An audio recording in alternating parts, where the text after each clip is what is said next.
Hello and welcome to another Magic the Gathering unboxing. So this is the fourth and final deck from the Commander 2018 product. This is the Adaptive Enchantment deck with Estrid the Mast as the primary commander. So we'll open up this and see what we get here. As you can see there, another 3-colour deck.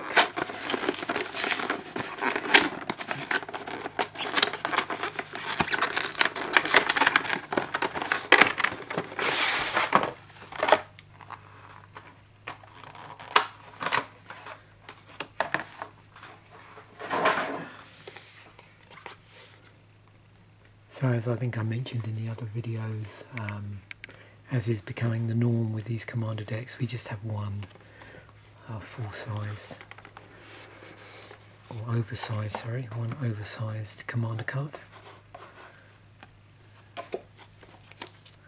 And that's been the case for quite a while now.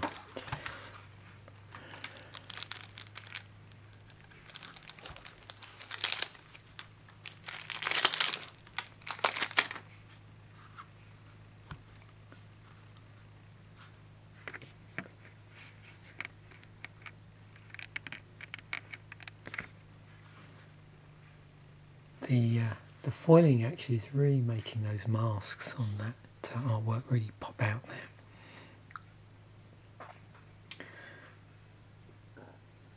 there. Okay, so Estrid the Mast, 1 green, white, blue, legendary planeswalker Estrid. It's 3 loyalty.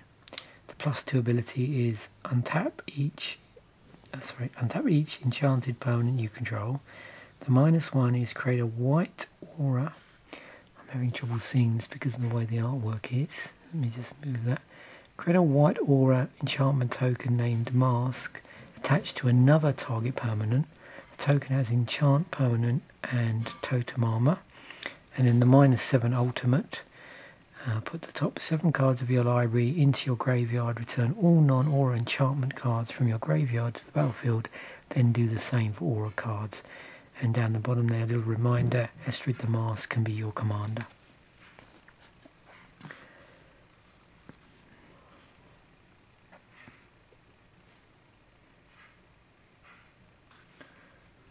So let's move through the rest of the deck. Starting off with the 2 secondary commanders here. So we've got 1 green, white, blue. Kestia the Cultivator. It's a legendary enchantment creature nymph. It's a 4/4 with bestow for 3 green, white, blue. If you cast this card for its bestow cost, it's an aura spell with enchant creature. It becomes a creature again if it's not attached to a creature. Enchanted creature gets +4/+4 whenever an enchanted creature or enchantment creature you control attacks. Draw a card. And then Tuvasa the Sunlit, which is just green, white, blue for a 1/1 legendary creature merfolk shaman. Tuvasa the Sunlit gets +1/+1 for each enchantment you control. Whenever you cast your first enchantment spell each turn, draw a card. Just at this point, one thing I just remembered had forgotten to do, and we'll just take a quick look at it, is the insert. So we've seen the other ones already, but it's worth just having a look here. You can see we've got the on one side how to play the deck along with the commander rules. Just a note there of the primary commander and the 2 secondary commanders, but on the other flip side, which is primarily why I wanted to show you this. So we have Estrid the Mast, Kestia the Cultivator, Tuvasa the Sunlit, and then Aximeth's Slumbering Isle. So another one of these build-around commanders that's not in all of the colours that the other commanders have with their colour identity, but then it lets you sort of go off and start building your own commander deck, and obviously adding in extra cards of the relevant colours to make it up to and 99 plus a commander. So we'll take a look at that one when we get to it. So let's look at the tokens. We've got a mask and a soldier. If you remember, one of those cards was producing a mask token. Mask and a soldier, cat and soldier, angel and a soldier, angel and a soldier, angel and a cat, angel and a cat, another mask with a horror, a mask and a beast, and a mask and a beast. So as we've seen before, there's a number of creatures here, loyal creatures. So we've got Loyal Unicorn here, which we saw in one of the other decks. You notice these all have Lieutenant on them, which is basically, as it says here, at the beginning of combat on your turn, if you control your commander, and then there's an ability following on. In this case, prevent all combat damage that would be dealt to creatures you control this turn. Other creatures you control gain vigilance until end of turn. Then with Loyal Drake, if you control your commander at the beginning of combat on your turn, you get to draw a card, and not a card but a card. And Loyal Guardian, same thing, but with this one, if you control your commander at the beginning of combat on your turn, you put a +1/+1 counter on each creature you control. That has trample on it as well. And we've got Dismantling Blow, which has Kicker on it. Sage's Reverie, which is an aura. Soul Snare, an enchantment. Unquestioned Authority, another enchantment. Archetype of Imagination, enchantment creature. Eolumbra, enchantment aura. Vow of Flight, another enchantment aura. You can see, obviously, this deck very much cares about enchantments, so we have a lot of enchantments or enchantment creatures here. Enchantment creature Nymph, that's the Whitewater Naiads. Aura Nalid is in here, so this cares about auras being on the battlefield. Dawn's Reflection, Fertile Ground. Crufix is Insight. Overgrowth is in the deck. Interesting card. Reclamation Sage. Snake Umbra. Vow of Wildness. Wild Growth. Yavamaya Enchantress. Band charms in here for the green, white, blue charm. Unflinching Courage,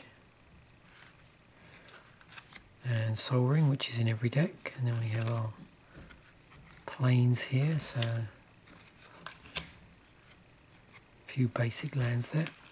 And now we move on to our rares. So we have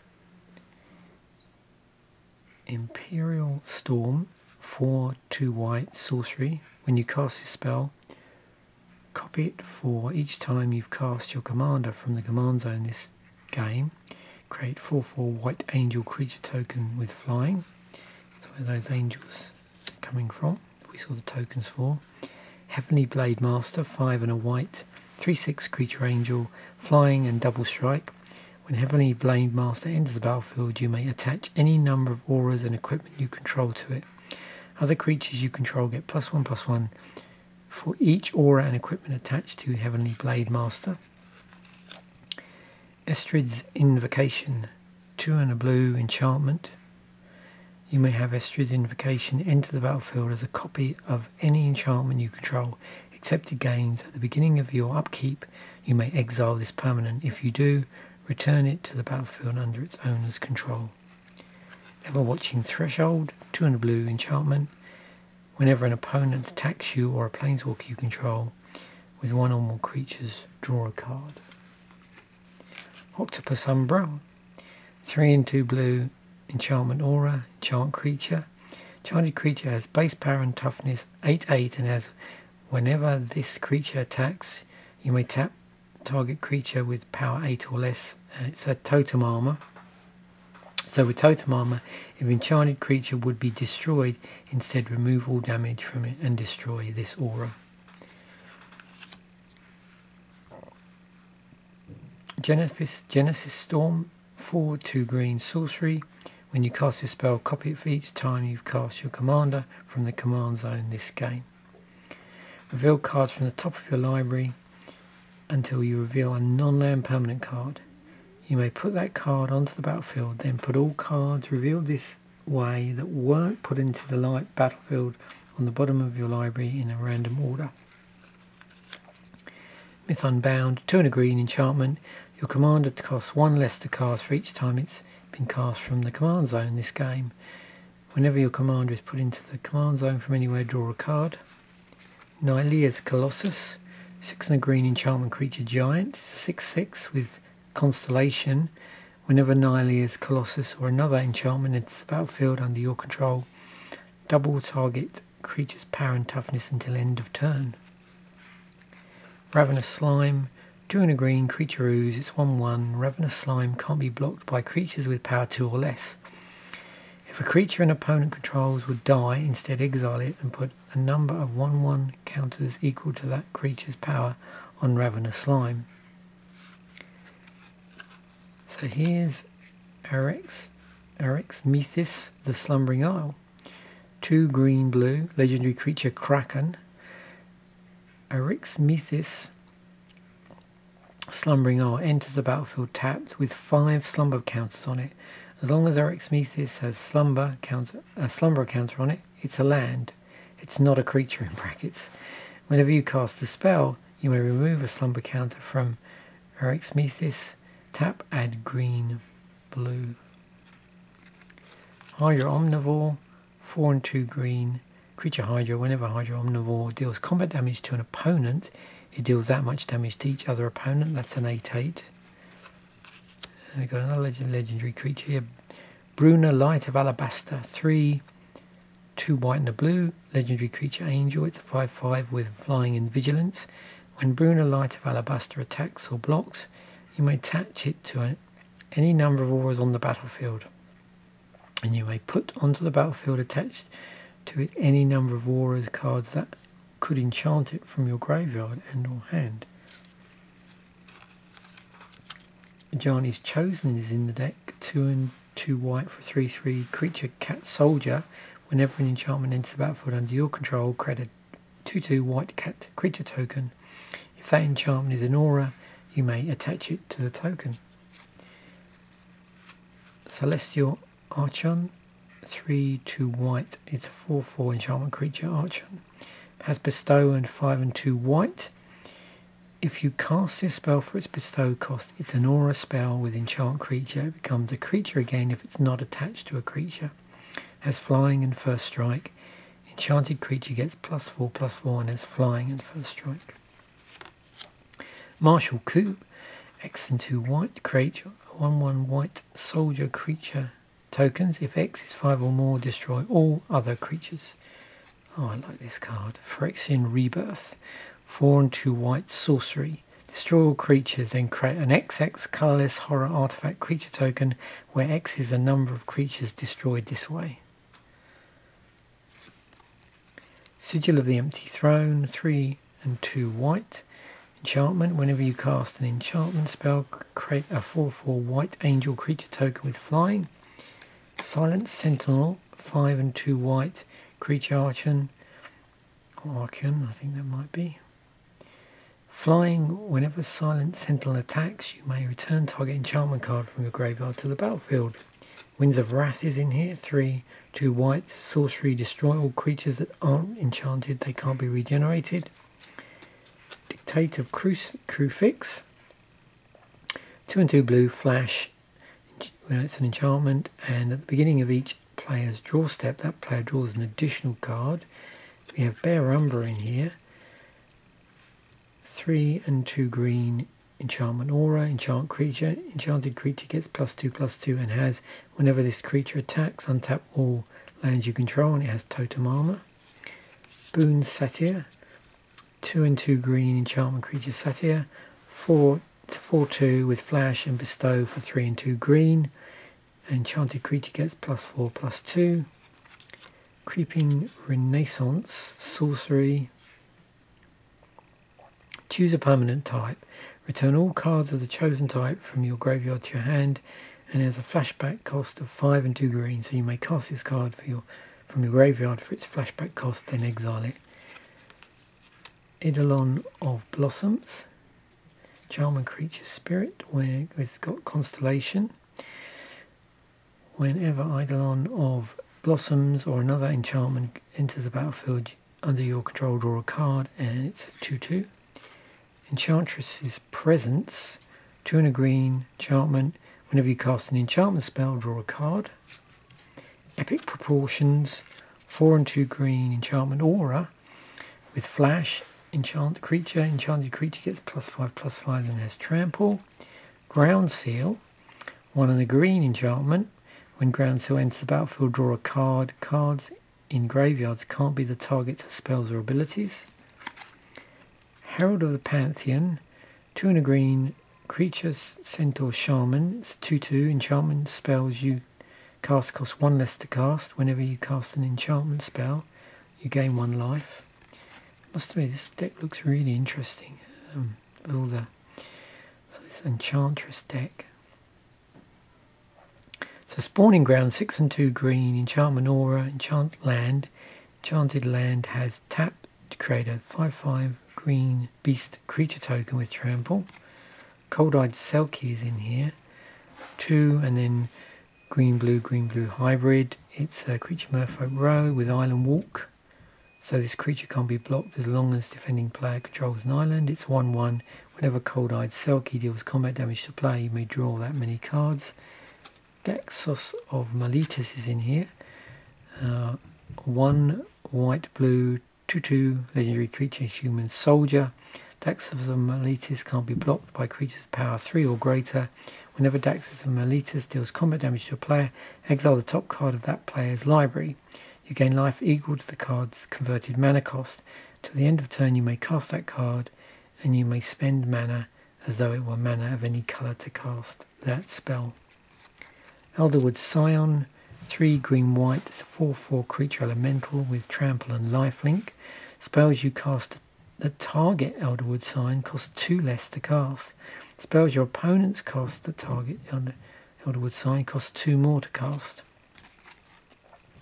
Finest Hour, so 2 green, white, blue, enchantment with Exalted, so whenever a creature you control attacks alone, that creature gets +1/+1 until end of turn. Whenever a creature you control attacks alone, if it's the first combat phase of this turn, untap the creature. After that, this phase is an additional combat phase. Righteous Authority, another enchantment aura. 3 white, blue, enchanted creature gets +1/+1 for each card in its controller's hand. Beginning of your draw step. At the beginning of the draw step of enchanted player's creature's controller, that player draws an additional card. And then we move on to our non-basic lands. Got Mosswort Bridge in here, so it's got Hideaway on it. This land enters the battlefield tapped. When it does, look at the top 4 cards of your library, exile 1 face down, then put the rest on the bottom of your library. Tap, add green, and for green and tap, you may play the exiled card without paying its mana cost if creatures you control have total power 10 or greater. So now we move on to our rest of our basic lands here, and then probably we've got some more lands underneath this.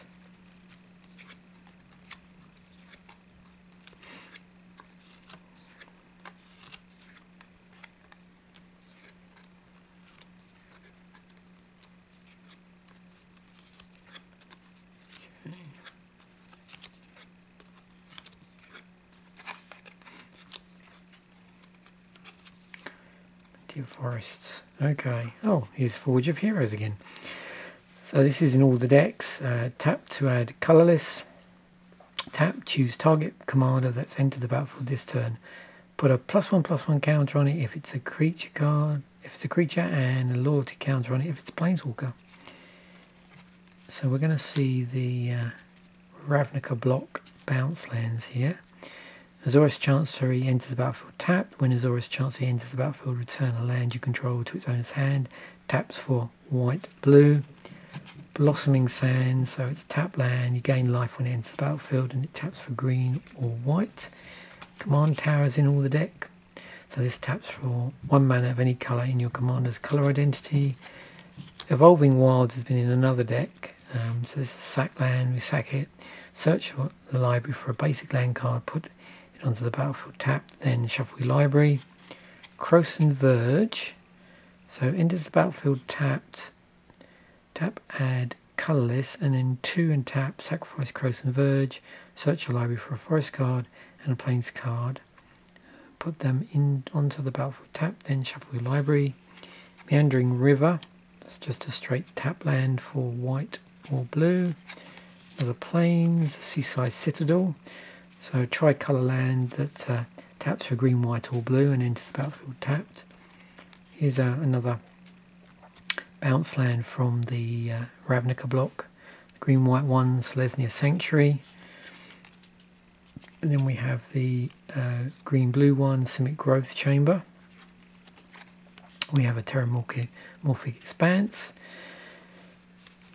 Sacrifice Terramorphic Expanse, search your library for a basic land card, put it onto the battlefield, tap, then shuffle your library. So I believe this was the original and Evolving Wilds was the functional reprint, if I'm correct there. Thornwood Falls comes into tap and play tapped, gains 1 life when it enters the battlefield and taps for green or blue. Same thing, Tranquil Clove, but in white, blue. And then we have Tranquil Expanse, which is a tap land for green, white. And then Woodland Stream is the green, blue version. And there's our deck. So there we have it. That's the Estrid the Masked commander deck, also known as Adaptive Enchantment. This Adaptive Enchantment. And that's the last of our 4 commander decks. Thanks for watching. Bye for now.